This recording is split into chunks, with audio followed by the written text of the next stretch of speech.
అత్తుకొనెను. ఇట్లుండగా ఆమె, ఇదిగో నీ తోడుకోడలు నీ జనుల వద్దకును తన దేవుని వద్దకు పోయినది. నీవును నీ తోడుకోడలు ఎంబడి వెళ్ళమని అందుకు రూతు ఇంతకుముందు చదువుకున్న ఎంబడి రావద్దని నన్ను విడిచి పెట్టుమనను. మరి విడిచిపెట్టామని రూతు ఓర్పు ఏం చేసిందంటే, ఓర్ప తన అత్తను ముద్దు పెట్టుకొని తిరిగి వెళ్ళిపోయాక మరి రూతు మాత్రము తన అత్తని అత్తుకొని ఉన్నది. నన్ను తిరిగి వెళ్ళిపోవద్దని నువ్వు అనొద్దు, నన్ను బతిమాలవద్దు, నేను నీతోనే ఉంటాను. నీ దేవుడే నా దేవుడు, నీ జనమే నా జనం. నిన్ను ఎక్కడ మృతి చెందితే నేను అక్కడనే మృతి చెందుతాను. నువ్వు ఉంటా అని రూతు అనడం చూస్తున్నాం.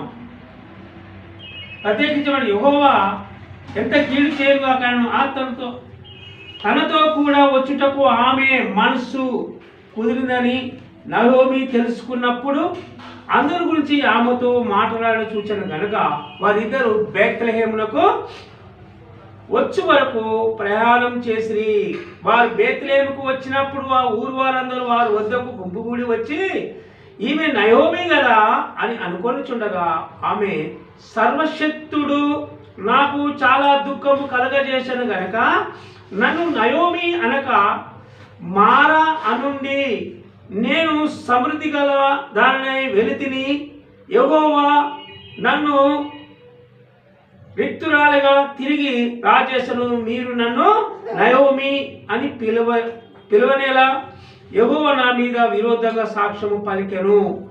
సర్వశక్తుడు నన్ను బాధపరచెను అని వారితో చెప్పెను. అట్లు నయోమి ఆమెతో కూడా మోయాబురాలైన రూతు అను ఆమె కోడలు మోయాబు దేశం నుండి తిరిగి వచ్చి వారిద్దరి యావారపోతారంలో బేత్లెహేం చేరింది. హల్లెలూయా. నన్ను నయోమి అని అనుతున్నప్పుడు ఆమె ఆమె జీవితం ఏమైందంటే చేదుగా మారిపోయింది. నిజంగానే మరి బేత్లెహేంలో ఉన్నప్పుడు ఆమె జీవితము చాలా సమృద్ధిగా ఉండే. తన భర్త ఉండే ఇద్దరు కుమారులు ఉండే, ఆమె అన్నీ ఉండే.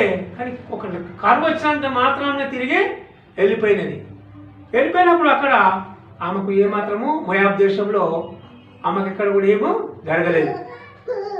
అనే రూతు తన కోడలైన రూతు తన అత్తుకొని ఉండడము జరిగింది. రూతు 2వ అధ్యాయము 11 వచనం చదవండి. నీవు నీ తల్లిదండ్రులను చాలా కొంచెం రూతు 2వ అధ్యాయం 1 నుంచి 4 వరకు చదవండి. నయోమి పెనిమిటికి బంధువుడు ఒకడు ఉండెను. అతడు చాలా ఆస్తిపరుడు. అతడు ఎలిమేలుకు వంశపుడై ఉండెను. అతని పేరు బోయాజు. మోయాబీయు రాలైన రూతు నీ సెలవైన ఎడల నేను